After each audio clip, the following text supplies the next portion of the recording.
Bueno, bos días. Empezamos, rematado o Consello da Xunta de Galicia, como sempre, paso a darlles conta dos asuntos máis importantes que tratamos e acordamos. Primeiro acordo, a proposta da Consellería de Facenda é o visto e prace a oferta de emprego público para este ano 2026. Esta OEP, esta oferta de emprego público, inclúe máis de 1.200 prazas, ao redor do 70%, é dicir, algo máis de 2 de cada 3, de 2 tercios, esa proporción, son prazas de acceso libre. Logo desta aprobación, pasarase a negociar e a presentarlle esta OEP, a negociación cos sindicatos nos vindeiros días.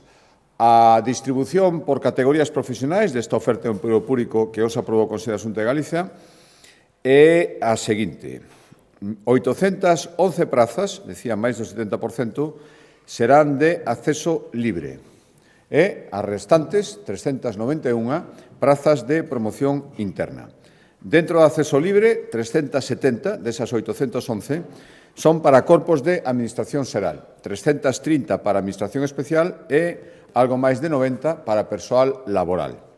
E na promoción interna, 300 prazas das 391 son para funcións de carreira e as outras 91 para seguir o proceso xa empezado en anteriores ofertas de emprego público de funcionalización do persoal laboral fixo ao servizo da Xunta de Galicia.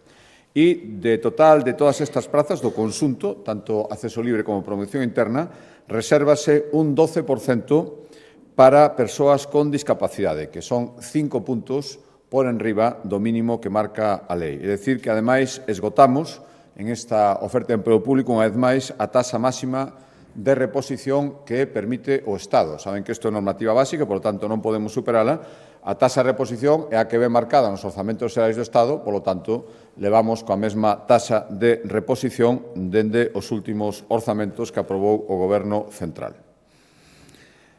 Outro acordo, neste caso non acordo, un balance que facemos periódicamente, presentado pola Consellería de Facenda sobre o grado de execución dos fondos MRR, agora que estamos no ano, con variacións dende o mes de xuño ata varias actuacións haberá hasta o mes de decembro para telas completamente rematadas e justificadas. Por lo tanto, facemos balance, quedan todavía uns meses para seguir avanzando na execución, pero o balance que presentou a Consellería de Facenda o que di é que xa recibimos todos os cartos dos que vai poder dispoñer a Xunta de Galicia provenientes destes fondos de recuperación e resiliencia, fondos MRR. En total son 1.670 millóns de euros.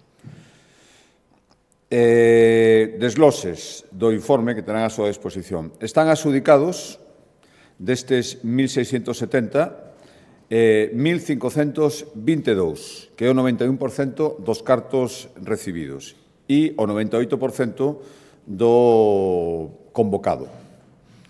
O gasto executado, é dicir, os que xa están pagados, xa recibiron os destinatarios, empresas, entidades particulares, administracións, eses cartos son 1.213 millóns de euros, é dicir, o 80% dos fondos que se adxudicaron á Xunta de Galicia xa están en mans dos seus destinatarios finais.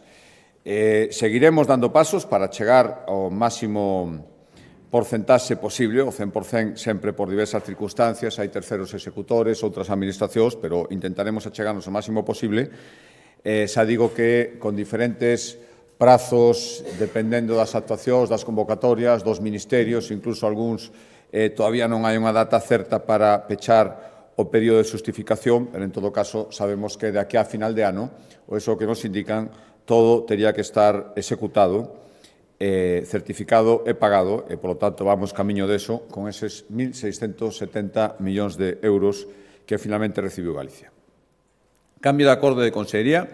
A proposta da Consellería de Cultura, convocamos 9 bolsas de formación de lectorados galegos. Son 3 máis que na convocatoria anterior, no ano 2025. Que buscan estes lectorados? Pois é persoal que vai facer docencia e investigación en universidades de outras partes, de outras comunidades autónomas e tamén en outros países para atender os máis de 1.400 alumnos que estudian lingua galega en, ahora mesmo, 41 universidades de fora de Galicia, xa digo, noutras comunidades autónomas ou tamén outros países, Finlandia, Austria, Estados Unidos, Argentina, India, Mozambique. En todos estes países hai estudiantes da nosa lingua, estudiantes do galego, e, polo tanto, estes lectorados, estas bolsas de formación para estes lectorados, o que buscan é atender coordinar este ensino nas universidades onde estes estudiantes están estudiando galego. En total, xa digo que aumentamos o número de becas para estes lectorados galegos, son 3 máis que no 2025, como decía, e isto supón un orzamento para esta convocatoria de 433.000 euros. Cambio de acordo, hoxe asinamos un acordo, aprobamos a asinatura dun convenio co Concello de Vilariño de Conso para construir unha piscina municipal. Está nunha zona na contorna da praia fluvial da Faceira. Son 400.000 euros, dos cales a Xunta achega 225 e o resto achega ao Concello. Será piscina, edificio anexo, con diferentes servicios, vestiarios, almacén, área de socorristas, e o obxectivo é dotar o municipio de un recurso para disfrute dos veciños, tamén un recurso turístico, xa que está nunha praia fluvial. Acordos en materia de infraestructuras e vivenda. Primeiro, en materia de infraestructuras, seguimos desenvolvendo o Plan de Sendas de Galicia, 120 novos kilómetros de rutas pionís, e nesta ocasión o acordo é co Concello de Porriño para construir unha senda pionil que irá paralela a PO 407, 615.000 euros, casi un kilómetro, unha zona de vivendas que ten, ademais, conecta cun colexio e ten un moi alto índice de circulación de vehículos, casi 2.000 vehículos diarios, e, polo tanto, faise necesario esta senda pionil para potenciar a seguridade vial, insisto, tamén conectado con un colexio, e o prazo de execución é de 8 meses. A proposta da Consellería de Presidencia, entre as súas competencias de mobilidade sostible, e seguindo coa aposta que a Xunta de Galicia fai neste eido a mobilidade sostible, por exemplo, este ano 3,5 millóns de euros en axudas a cidadáns e empresas para sustituir vehículos antigos por outros máis respetuosos co medio ambiente, por tanto, máis sostibles, 10.000 euros para taxistas para que fagan coches adaptados para persoas con mobilidade reducida, axudas con cargo o 0,7% do IRPF que xestiona a Xunta para mercar novos vehículos, e isto se refire a este acordo, este último apartado, é unha liña de axudas, 500.000 euros, para que as entidades sociais, con cargo a este 0,7% do IRPF que manexa a Xunta de Galicia, poidan comprar vehículos adaptados para o traslado de persoas con discapacidade ou dependencia. Terán que ser vehículos de emisión cero, tipo eco ou con etiqueta C verde, e usarse para transportar a persoas con algún tipo de discapacidade, ou ben como transporte escolar, ou para transportalas a centros de día ou sesións de rehabilitación. E as axudas poderán chegar ata 50.000 euros por vehículo. A proposta da política social, continuando coa expansión da rede de acollemento que a Xunta de Galicia ten a disposición das mulleres vítimas de violencia machista e dos seus fillos e fillas. Ahora mesmo hai 8 centros con máis de 80 prazas e o acordo de hoxe vai ampliar esta rede. Hoxe aprobamos destinar 1 millón de euros para poñer en marcha o primeiro centro de acollida para mulleres vítimas de violencia machista que, ademais, teñan problemas de adicción. Ímolo facer a través dun convenio coa Fundación Monte do Gozo Proxecto Home, vai estar en Santiago, e con este millón de euros esta fundación vai renovar, ampliar e adaptar un centro da súa propiedade que está na zona de Arins para destinalo a esta finalidade e garantir unha atención especializada ás vítimas de violencia machista, como decía, con problemas de adicción, alcohol ou outras sustancias. Vai ter 2 fases o tratamento, primeiro, control e superación das adiccións e logo afrontar as secuelas derivadas da violencia machista da que estas mulleres foran vítimas. A proposta da Consellería de Economía, a cambio de acordo, hoxe acordamos colaborar con 4 entidades empresariais para organizar e impartir cursos de formación para que se beneficien directivos galegos, especialmente directivos de pequenas e medianas empresas. Queremos chegar a ao redor de 900, 1 millón de directivos de pymes, son 210.000 euros, a Xunta chega ao 70% e o restante 30% será chegado polas empresas.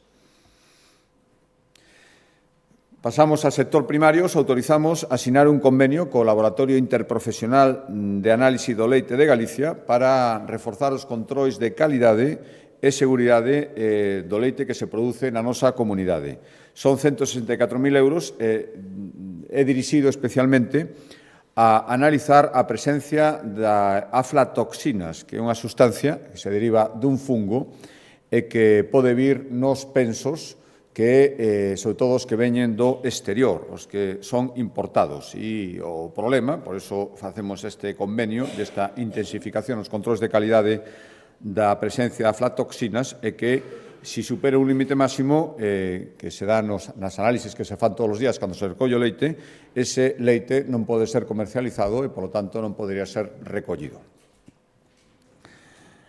Tamén a proposta da Consellería de Medio Rural, dentro do reforzo que estamos facendo do Servicio de Prevención de Incendios cara a este verán, os acordamos renovar, porque en realidad nun contrato de renting, 137 novos vehículos todoterreo que usan as brigadas que traballan na prevención e extinción de incendios forestais. Son 7 millóns e o que facemos é renovar vehículos que xa tiñan moita antigüedade por outros totalmente novos. E se engadirían, en total, a Consellería de Medio Rural pon a disposición destas brigadas 277 vehículos, 140 foron renovados recentemente e 137 son os que renovamos agora con este contrato de 7 millóns de euros. Seguimos no sector primario, pero cambiamos a Consellería do Mar. Hoxe, o Consello da Xunta de Galicia ratificou para o seu envío as achegas que a Xunta de Galicia vai facer a petición da Unión Europea a chamada Visión 2040 da pesca e da acuicultura. A Unión Europea pideu suxestións, alegacións a esta planning que fan sobre a evolución da pesca e da acuicultura daqui ao ano 2040. Lóxicamente, Galicia, como potencia pesqueira regional en Europa, é a primeira interesada en facer estas alegacións e, sobre todo, en que sexan tidas en conta neste marco estratégico que busca orientar as políticas de pesca e acuicultura nos vindeiros anos. Temos o 14% da produción pesqueira europea, como decía, somos a rexión pesqueira máis importante de Europa e, polo tanto, para nós é de moito interés facer estas alegacións e xa digo que sexan tidas en conta. A primeira reclamación que facemos é que a pesca e a acuicultura sexan declarados, ahora mesmo non o son, sectores estratégicos e, polo tanto, prioritarios nas políticas comunitarias e tamén no seu financiamento. Actualmente, a agricultura é un sector estratégico, todo o que ten que ver coa enerxía é un sector estratégico e queremos que a pesca e a acuicultura tamén o sexa, pois, baseándonos en moitas razóns. As máis evidentes son de abastecemento alimentario, autonomía alimentaria europea e tamén todo o que contribuye a fixar poboación e a desenvolver os territorios onde hai actividades de acuicultura ou de pesca. Tamén demandamos medidas para que dependamos menos do que se fai agora mesmo de países terceiros en materia de pesca e acuicultura. Agora mesmo a dependencia é de máis dun 45% e queremos que cando se chegue ao 2040 esa dependencia teña baixado a menos do 40%. Tamén, por suposto, volvemos a insistir en que as determinacións da Unión Europea en materia de pesca e acuicultura non se poden basear exclusivamente en criterios biolóxicos, tamén hai que ter en conta os aspectos socioeconómicos, ter maior protagonismo ás rexións con tanta potencia en pesca e agricultura como Galicia na toma de decisións, é dicir, que haxa máis horizontalidade, non só verticalidade. Hai que seguir impulsando a remuda xeracional en materia pesqueira e tamén teñen que seguir manténdose os apoios económicos para a modernización da frota. Todos estes son un pequeno resumo das suxestións que facemos a este marco estratégico que a Unión Europea quere levar na pesca e acuicultura de aquí ao ano 2040. Como todas as semanas, levamos acordos para seguir cumprindo o noso compromiso de execución de vivendas. Esas 4.000 en 4 anos de promoción directa e as 25.000 en colaboración público-privada, as cales 20.000 teñen que ter protección social. Todo iso é a Estrategia Galega de Solo Residencial, nesa estrategia quedan enmarcados os proxectos de interese autonómico que xa vimos aprobando, xa hai 6 aprobados, outros 4 en tramitación e agora engadimos un máis, que foi o que aprobamos hoxe demoslle o visto e prace o proxecto de interese autonómico para habilitar terreos no Concello de Santiago de Compostela para construir 3.600 vivendas. 3.600 vivendas no Concello de Santiago de Compostela, das cales o 80% teñen que ser vivendas protegidas, teñen que ter unha protección de carácter social. Vai estar no lugar de Mallou, na zona norte da cidade, e, polo tanto, con esta aprobación que facemos hoxe, serán xa 7 os proxectos de interese autonómico aprobados pola Xunta de Galicia. Cambio de acordo de Consellería. A Consellería de Educación, a proposta da Consellería de Educación é dentro da estrategia que está seguindo a Xunta de Galicia para reforzar a I+G+I galega tamén no eido da formación profesional. Hoxe acordamos triplicar o orzamento que adicamos a impulsar a innovación e a investigación nos centros de FP galegos. 30 millóns de euros dende este ano 2026 ata o ano 2030. Cales son as principais novidades con este orzamento triplicado? Pois vaise a crear a rede de centros de innovación avanzada na FP, cada vez hai máis centros que fan I+G+I e, polo tanto, teñen que traballar en rede. Vanse instaurar 12 novos ciclos sobre o que consideramos eidos estratégicos do I+D, biotecnoloxía, saúde, inteligencia artificial, tecnoloxías limpas, teñen moitísima demanda no mercado laboral e, polo tanto, 12 ciclos novos implantados na FP galega. E tamén imos aprobar un decreto para regular e protexer a propiedade intelectual de 2 proxectos que se están desenvolvendo nos centros de FP galegos, sobre todo os que teñen carácter de excelentes, que están desenvolvendo dentro da súa actividade de I+D moitos achádegos, moitos proxectos que poden ter unha transposición comercial e, polo tanto, deben ser protegidos no que se refire á súa propiedade intelectual e dereito de patentes. Tamén imos incorporar, xa comentamos en un consello anterior, a figura do profesor investigador, expertos en diferentes eidos que poden dar clases en másteres, impulsar proxectos innovadores nos centros de FP e, por suposto, seguiremos apostando por un modelo híbrido. Facer I+D+I non é incompatible con seguir apelando e utilizando os métodos tradicionais de ensino que tan bons resultados deron sempre na FP. Por lo tanto, combinar as últimas ferramentas digitais cos métodos tradicionais do ensino para ter unha formación integral. Cambio de acordo, Consellería de Sanidade, hoxe coñecimos un balance sobre os datos que arrosan os cribados de cancro de mama que se veñen facendo nos últimos anos. Fomos pioneiros, como recordarán, en implantar no ano 2023, ampliar, máis que implantar, a idade para facer os cribados. Consideramos, dende o ano 2023, poboación diana ata os 74 anos, e, polo tanto, fanse cribados a todas as mulleres entre 50 e 74 anos. Cal é o objetivo fundamental de todo o cribado? Pois evitar males maiores, intentar collelos a tempo e evitar consecuencias máis duras, de logo falecementos, pero tamén intervencións quirúrxicas moi radicais, como poden ser, no caso dos cribados de mama, as mastectomías. Os datos avaliados hoxe no Consello revelan que a taxa de pacientes con cancro de mama que deben someterse a unha mastectomía reduciuse a metade dende o ano 2000. A comezos do ano deste século XXI, sobre o ano 2000, este tratamento era preciso no 51% das mulleres que tiñan un cancro de mama. No ano 2024, que son os datos pechados deste balance, eso reducise a mitade. O 25% das mulleres con cancro de mama teñen que someterse a unha mastectomía. Aquí influyen, lóxicamente, tanto avance nas técnicas cirúrxicas, que a veces non fan necesario esta intervención, polo menos non hasta as súas últimas consecuencias, e, por suposto, a detención temperá que supoñen os cribados. Dende que pusemos en marcha os cribados, fixéronse máis de 3,5 millóns de exploracións e foron detectados máis de 11.000 tumores en mulleres, cancros de mama. E, ao final, como outro dato, creo que moi esperanzador é que é moi significativo, esta detención temperá a partir dos cribados permitiu reducir máis dun 20% a taxa de mortalidade por cancro de mama.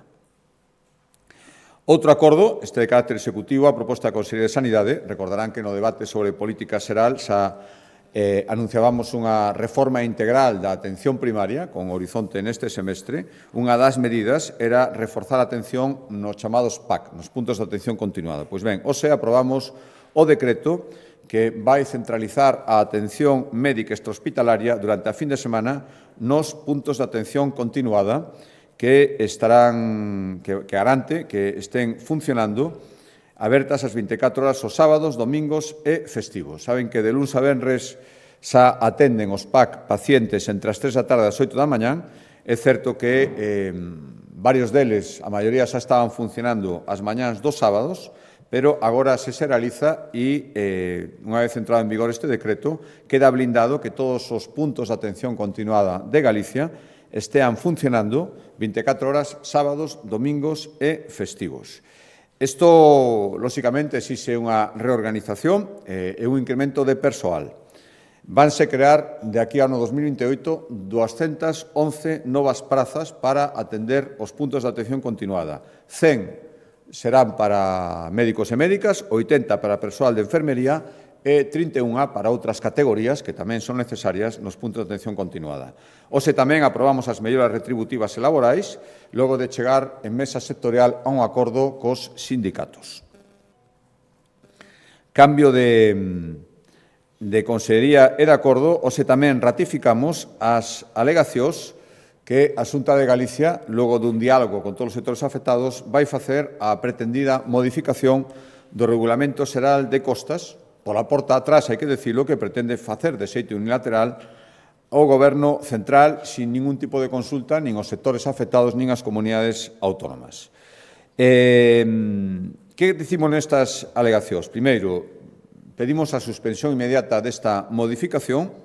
Consideramos que invade competencias exclusivas de Galicia, que ademais gañamos despois da sentencia do Tribunal Constitucional, que nos foron traspasadas, vulnera tamén dereitos dos titulares de concesións no litoral, por varias razóns. Primeira, porque implanta cambios nos criterios que estaban vixentes agora mesmo para renovar un permiso dos que estén desenvolvendo unha actividade económica no litoral. Isto é unha competencia autonómica que agora se modifica de xeito unilateral e deixa sin efecto a capacidade ganada no Tribunal Constitucional da Xunta de Galicia para decidir sobre estas cuestións.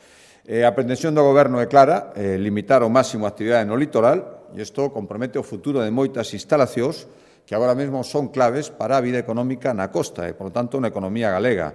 Estaleiros, conserveiras, establecementos de hostelería que, de repente, de ir adiante esta modificación, entran nun panorama de incerteza xurídica absoluta para eles, para os titulares das concesións e tamén para as administracións, para a Xunta de Galicia, que de repente ve como se cambian os seus criterios sin ser consultados nin participar. E máis, isto ten outra consecuencia. Abre a porta a ter que indemnizar a persoas titulares das concesións e este regulamento non ten memoria económica e, polo tanto, poderíase dar o caso de que cousas decididas unilateralmente polo Goberno central despois teñan que ser indemnizadas polas comunidades autónomas que temos costa e, polo tanto, polos galegos e galegas que teñen que pagar as consecuencias de decisións que nin tomamos nin participamos en absoluto. E, polo tanto, isto motiva unha parte importante destas alegacións. Outra é a defensa da acuicultura. Son 2.500 empresas, casi 5.000 traballadores en Galicia, en as moi pequenas, 250 empresas, casi 5.000 traballadores en Galicia, e o Goberno fai un totum revolutum onde equipara a moitos efectos unha batea, unha conserveira, unha planta acuícola, mesmo chamados chinguitos de praia, é unha xeralización baseada nun descoñecemento que está sobre o terreo que lamina moitos dereitos e introduce moita incerteza xurídica. E, ademais, pedimos, polo tanto, como colofón, que se convoque, o cal lóxico, unha conferencia sectorial para abordar estes cambios legislativos que pretende o Goberno central. Repetir algo que se dixe moitas veces. Somos os primeiros interesados en preservar o noso litoral, pero tamén os primeiros interesados en que haxa vida económica ordenada xurídicamente e con seguridade neste mesmo litoral. E os últimos dous acordos, en materia de emprego, o último explicará o conselleiro. O primeiro ten que ver coa estrategia Retorna impulsada pola Xunta de Galicia. Somos unha terra acolledora, igual que tivemos que ser acollidos hai moitos anos e, polo tanto, sabemos que a chegada de persoas de outros países é necesaria para facer frente ao reto demográfico, para cubrir vacantes de man de obra que é moi urxente neste momento cubrir e, polo tanto, como queremos facelo de xeito ordenado, temos hai moito tempo en marcha programa neste sentido. O Retorna Cualifica Emprego é unha boa mostra que é o obxecto do acordo de hoxe. Retorno pero dun xeito planificado e cando cheguen esas persoas á nosa comunidade xa o poidan facer cun contrato laboral na man que estea pactado coas empresas no propio lugar de orixen onde veñen esas persoas. Neso consiste a estrategia Retorno Cualifica Emprego.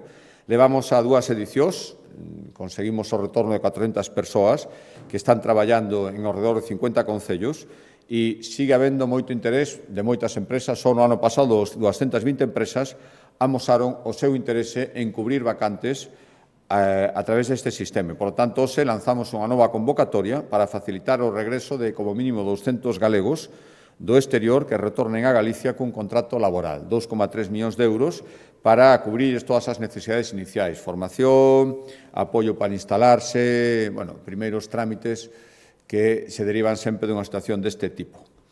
E outro acordo, explicará polo miúdo o conselleiro, como decía, hoxe aprobamos o decreto que institucionaliza e regula o diálogo social. É a primeira vez que se aproba en Galicia un decreto deste tipo que establece a composición, organización e funcionamento da Mesa de Diálogo Social da que formarán parte a Xunta, os sindicatos e a patronal galega. Para explicar máis polo miúdo, dou a palabra ao conselleiro.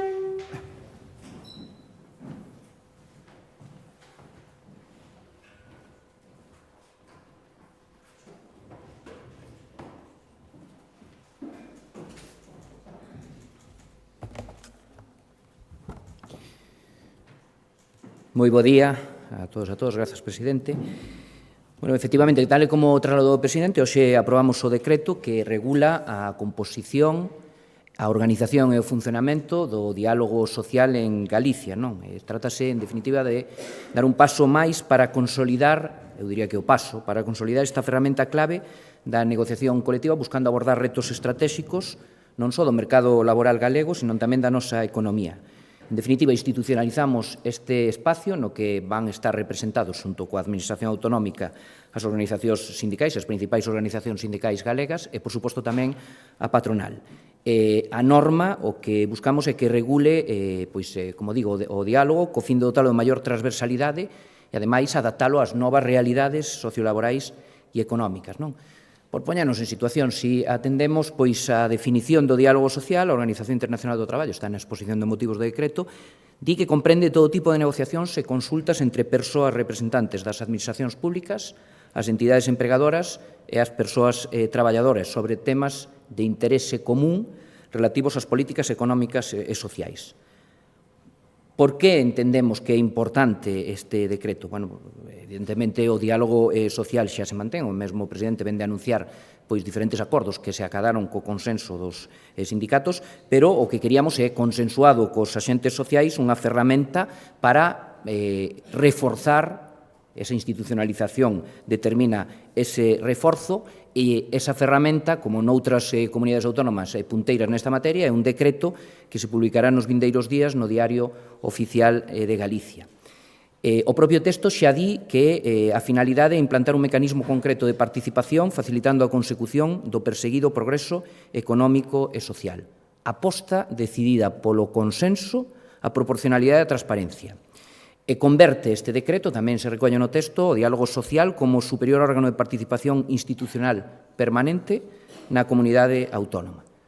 En canto a contido do decreto, e falando, por exemplo, das funcións, por citarlle as que recolle o artigo 4, actuar como instrumento de diálogo e participación, impulsando e favorecendo a negociación e concertación das políticas públicas en materias de carácter social, laboral ou económico. Tamén o coñecemento previo das disposicións normativas e daquelas actuacións da Administración autonómica que afecten as materias que sexan obxecto do diálogo social. A realización de estudos e informes e, por último, como dixéramos cláusula de peche, todas aquelas outras que contribúan ao desenvolvemento do diálogo ou que lle sexan atribuídas por lei. Temos tamén o que é a súa composición, unha presidencia honorífica, a presidencia, a vicepresidencia, a vogalías, nas que están, por suposto, as organizacións empresariais e sindicais e a secretaría.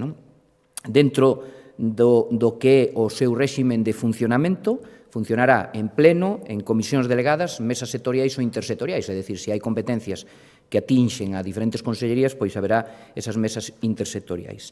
Eu destacaría, por suposto, a forza que vai ter o pleno como órgano supremo de decisión e formación da vontade da mesa e, ademais das funcións do artigo 4 que antes lle debullaba, pois tamén asume a aprobación da memoria anual, esa é a idea, pois levar a esa memoria anual todos os acordos do diálogo social, o regulamento do réxime interno e a creación das mesas sectoriais e intersectoriais.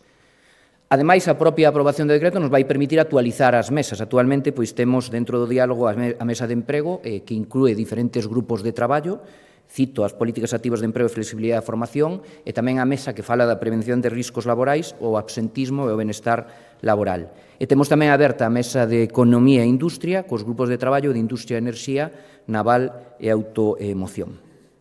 Dentro das funcións, como decía, unha delas é todo o que ten que ver coa realización de estudios e informes relativas ás materias obxecto de debate neste espazo, e eu creo que un dos exemplos, e que foi anunciado no debate de política xeral polo presidente, é precisamente as cuestións relativas ao absentismo laboral dentro do marco no ámbito do diálogo social, tamén da prevención de riscos laborais e de benestar laboral. Polo tanto, o que queremos é, neste diálogo social, pois analizar un fenómeno, como saben todos vostedes, pois impacta de xeito importante na actividade económica galega e tamén española, ver cales son as súas causas e cales son as consecuencias das baixas laborais, non? E buscar levar a este espazo de negociación colectiva un plan integral de medidas para reducir o impacto do absentismo. Eu teño que dicir que aquí non só hai competencias da comunidade autónoma, hai competencias, por suposto, estatais, pero tamén os sindicatos e os empresarios pois teñen que facer as súas propostas.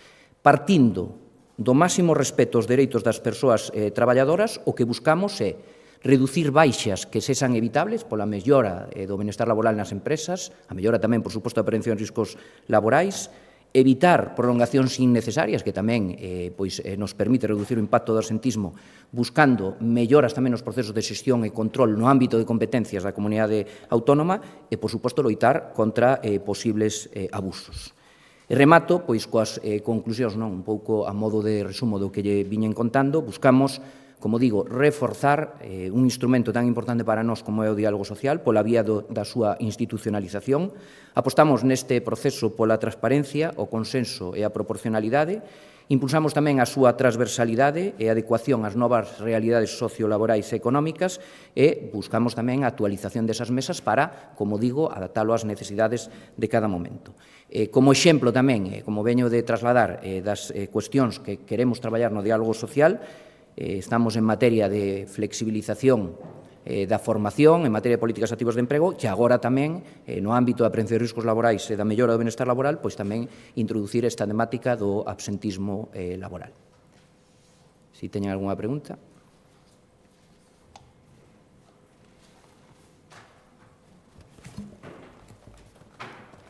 Pois moitas grazas.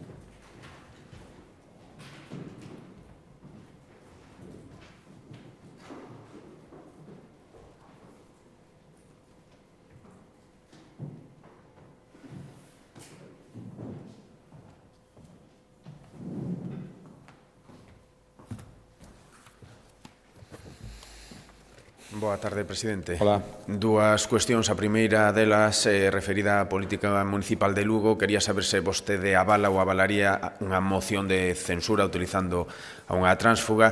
E tamén quería preguntarlle sobre a vicepresidenta segunda do Goberno que pechaba a porta a ir nas listas nas próximas eleccións xerais, pero deixaba a porta aberta a volver a Galicia, a política galega. Que lle parecería a volta de Yolanda Díaz á política galega? Gracias.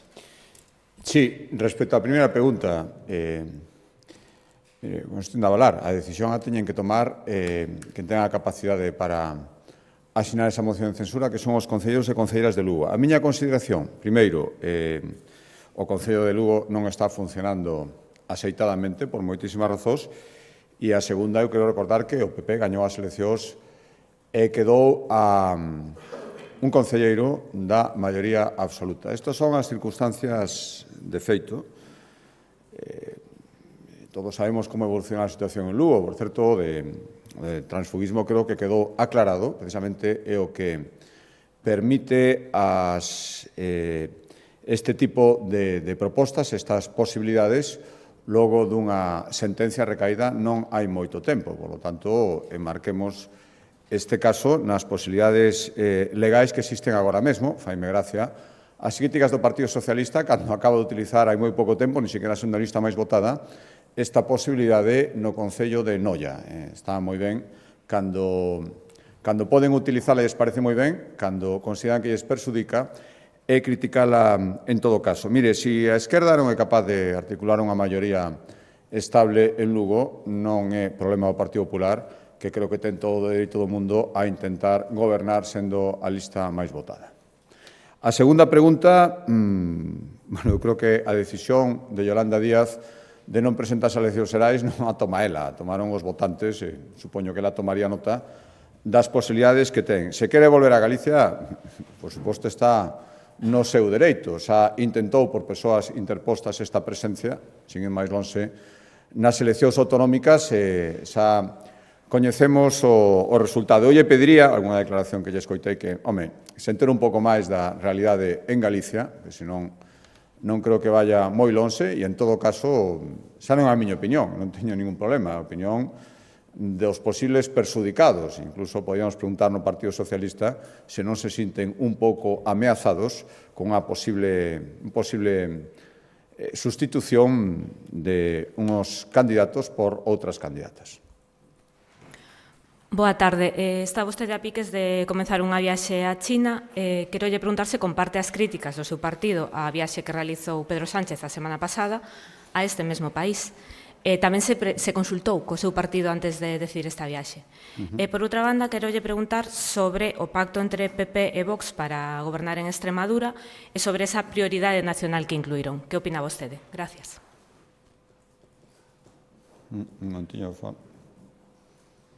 A primeira, mire, eu comenzo mañán, xunto coa Consello de Economía, unha viaxe de contido económico. Todas as miñas visitas serán en empresas chinas, coa intención de atraer investimentos para Galicia, como é a miña obriga, e tamén un contido económico de promoción de Galicia nun ano fundamental, ano anterior ao Xacobeo, cando estamos vendo, ademais, que o fluxo é certo que por agora pequeno, pero xa considerable en relación ao que había hai moi pouco tempo de peregrinos procedentes de China. Creo que é algo moi interesante tamén para o mercado turístico en Galicia. Esa é a miña intención única e exclusiva. Non teño nin capacidade, nin ninguna intención, nin tería ningún sentido facer unha viaxe con intencionalidade política, que creo que foi basicamente o que fixo o presidente do Goberno, con razón, se me permiten, case de interese particular, /político, pero particular, como casi todo o que fai Pedro Sánchez. E, respecto á segunda pregunta, se o consultei como partido, unha viaxe económica para atraer investimentos como presidente da Xunta de Galicia non necesita ser consultado con ninguén. O pacto que acaba de asinar o Partido Popular en Extremadura con Vox, mire, eu creo que logo das eleccións autonómicas a mensaxe, na miña opinión, dende fora dos extremeños era clara, un acordo entre o Partido Popular e Vox para conformar un goberno, conformarlo canto antes. Tardouse moito, ao final chegouse ese pacto que coñecimos.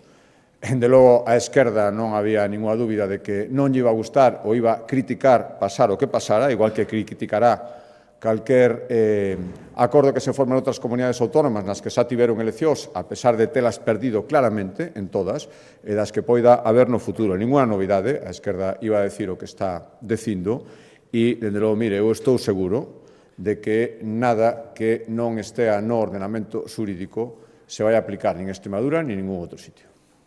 Boa tarde, presidente.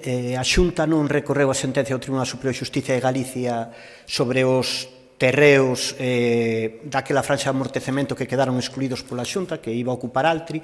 Entón, si sabe se finalmente efectivamente vai se formalizar que non se vai recurrir, e se non se recurre que se asume, por decirlo así, esa decisión do Tribunal Superior de Xustiza de Galicia de que non se fixo ben retirando eses terreos, e se isto vai ter algún tipo de consecuencia sobre os responsables políticos que en teoría deberían decidir sobre eso, como a Conselleira de Medio Ambiente. Gracias. Mire, só explicamos nese momento, era un trámite previo que despois coa declaración de impacto ambiental quedou subsumido e, polo tanto, esa é a razón de non recurrilo. Hai moitas razóns para non plantexar un recurso, pois esta é a razón, moito máis, nun procedimento que tivo a procedimento administrativo que vostedes coñecen e, polo tanto, incluso fai todavía con menos sentido plantexar este recurso nestes momentos. Bos días, presidente. Volvendo á moción de censura de Lugo, dicía antes que a decisión última é dos concelleiros, pero sendo na capital de provincia, entendo que en algún momento consultarán coa presidencia do Partido Popular de Galicia. Entón, quería preguntar se autorizou ou ten pensado autorizar, digamos, esta semana a moción. Gracias. Mire, volvo a decir, creo que logo da sentencia que outros partidos tamén utilizaron ese pronunciamento judicial para sustituir gobernos municipais, creo que o Partido Popular en Lugo, insisto, a moi poucos votos da maioría absoluta, ten todo o dereito a intentar conformar un goberno estable en Lugo. Na miña opinión, agora mesmo non o hai, polo tanto, a nos obriga a intentar gobernar e darlle a Lugo estabilidade. Fai moitas gracias críticas do Partido Socialista. Eu recordo que, por exemplo, a alcaldesa que se presentou ás eleccións, aos 8 meses, xa renunciou á alcaldía. Que nos falen de estabilidade con ese antecedente inicial, con independencia dos acontecementos desgraciados que logo sucederon, dalle moi pouca autoridade aos que agora falan de estabilidade e de rigor e de compromiso cos electores. Insisto que se a pregunta é se o Partido Popular de Galicia prohibiu esa moción de censura, a resposta é que non. Se a pregunta é, ou a reflexión que xa fixen antes, vou a facer agora, é se ao final a decisión de facela ou non facela depende de alguén, eu lle digo que é, polo que respecto ao Partido Popular, o Partido Popular de Lugo.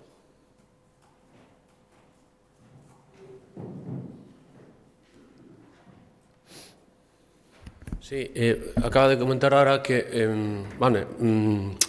a alcaldesa que se presentou a Lugo marchou, pero hubo uns acontecementos desgraciados que motivaron precisamente que haxa unha persoa que agora quere pactar co Partido Popular.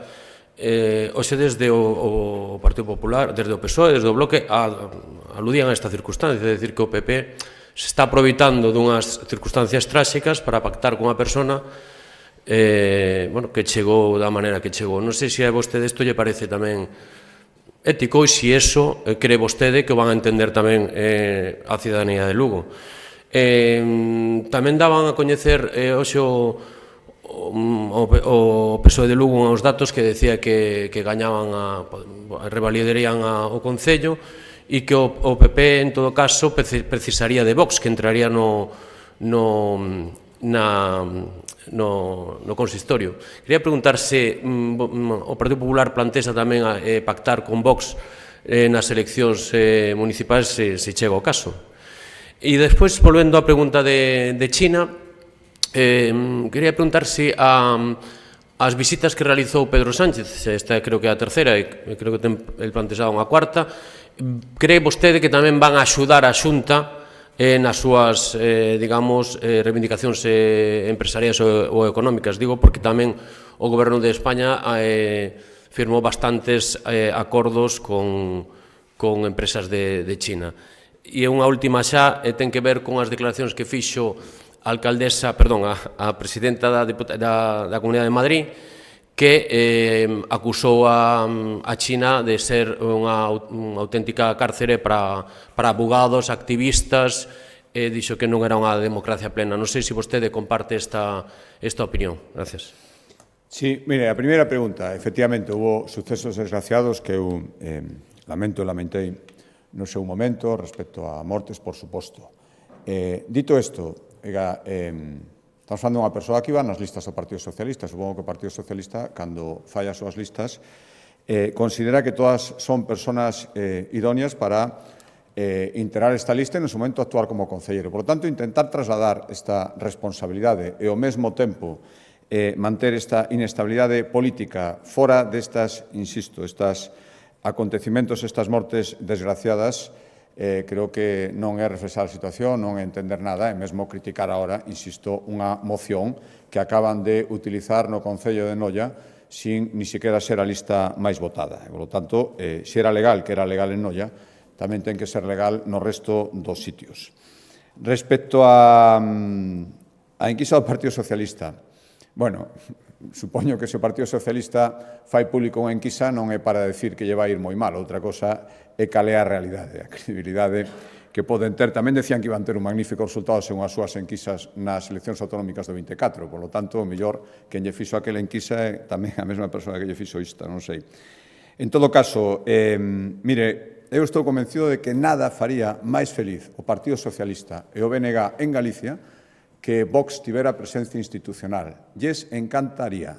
Por suposto, non o recoñecerían, están dicindo todo o que están dicindo, pero eu creo que está claro que estarían encantados de que Vox existira en Galicia. Os mesmos que din que queren frenar a ultradereita son os que estarían encantados. Como nós non queremos que exista, e non existe a día de hoxe, afortunadamente, en Galicia, seguiremos facendo o posible para que isto sexa así. Nós sí que non queremos que exista Vox en Galicia. E respecto á última pregunta, xa teño dito moitas veces, cada un é responsable, cada un e cada unha, das declaracións que fai, das afirmacións que fais. Eu teño as miñas e, por lo tanto, tamén pido que sexan respetadas. E, por lo tanto, igual que non me gustaría que opinaran das miñas, non vou opinar das que fan os demais. Moi ben, pois moitas gracias.